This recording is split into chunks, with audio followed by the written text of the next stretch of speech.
An incredible record was set during a rescue operation in Ethiopia on May 21, 1991. The Boeing 747 was about to take well over 1,000 passengers on board. Naturally, it wasn't a comfortable flight with all the business class perks. All the seats in the plane were removed to accommodate this colossal crowd. Guinness World Records put the official number at 1,088. But other sources say between 1,078 and 1,122 passengers boarded that plane. Hard to get an exact head count when you're squeezing as many people as you can into an aircraft. One thing certain, when this rescue plane arrived at its destination, there were 2 more passengers on board than when it took off. Yep, 2 babies were born during the 4-hour flight. The Boeing 747 model used for the record-breaking flight usually seats just over 600, meaning it would normally take 2 of these planes to transport all those passengers. The original plan was to load only 760 people on board, but the refugees had no luggage at all and each person didn't take up much space. This allowed the plane to accommodate a record number of people. It was the busiest flight ever, and the record remains uncontested to this day. But that was back in '91. Could the largest airplane in the world today break this record? An Airbus A380 could. It can accommodate a maximum of 853 passengers plus crew. You wouldn't even have to remove the seats, at least not all of them. Now, imagine being the only passenger on a commercial airplane. This happened to Vincent Peone on his flight from Aspen, Colorado to Salt Lake City, Utah. When Peone was waiting at the boarding gate, he heard an unusual announcement. "Will the only passenger on this flight kindly board at this time?" At first, he couldn't believe it was true. But then he boarded the Bombardier CRJ-700 and saw that it really was empty. This plane is designed for about 80 passengers. But now it turned into his own private jet. One of the pilots even joked to him about that.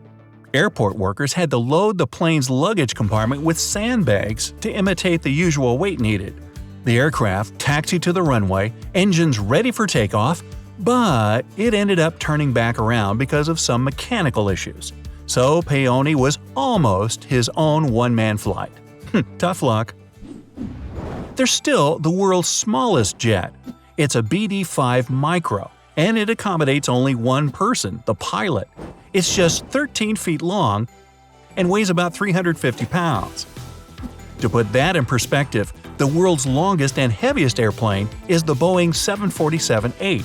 You could line up 20 BD-5s on it, and you'd still need 2,785 of them to reach the same weight. But this teeny thing is still a full-fledged jet. It can fly 230 miles per hour over distances of up to 900 miles. It could get you from San Francisco to Seattle in 3.5 hours. Or, if you don't like spending that much time in the air, there's the world's shortest flight. 1.7 miles between the Scottish islands of Westray and Papa Westray. The flight lasts 57 seconds and a ticket costs about $50. Probably no meal service either. Another record holder for passenger capacity is the Symphony of the Seas cruise ship. It's longer than 3 football fields and can accommodate a maximum of 6,680 passengers plus a crew of 2,200. It's like the population of a small town. But this thing is a city on the water. 22 restaurants, 4 pools, a water park, ice skating rink, and a Broadway-style theater. There are even 2 robot bartenders. This masterpiece of shipbuilding costs about $1.3 billion to make. The Mumbai Suburban Railway is one of the busiest in the world. It carries roughly 7.5 million people every day, more than all the passenger traffic in the entire UK over the same period. And even though this railway has over 2,000 trains, they still don't have enough capacity. So it often happens that people just don't ride inside the cars, but on top of the train or hanging onto the side as well. This earns the railway another title of the most dangerous on the planet. Japan's Shinjuku Station is the most crowded in history. It serves as a connecting hub for 5 stations and has a total of 53 platforms. It serves over 3.5 million people daily, more than the entire population of Uruguay. For more introverted souls, The National Railway of Mauritania is the loneliest in the world. It consists of just one route, 435 miles long, like one end of Pennsylvania to the other, and it runs right through the Sahara Desert. The trains are some of the longest and heaviest in the world, 200 cars stretching for up to 2 miles. It's technically a freight train, but it also carries passengers. They aren't sitting in comfortable seats and air conditioning, they ride on top of the freight cars. Not as fun as it sounds though. It's uncomfortable, dusty, noisy. Daytime temperatures go past 100 degrees Fahrenheit and plummet at night. Still, this route attracts plenty of adventurous tourists every year. One odd record for vehicle capacity was set in Russia in 2005.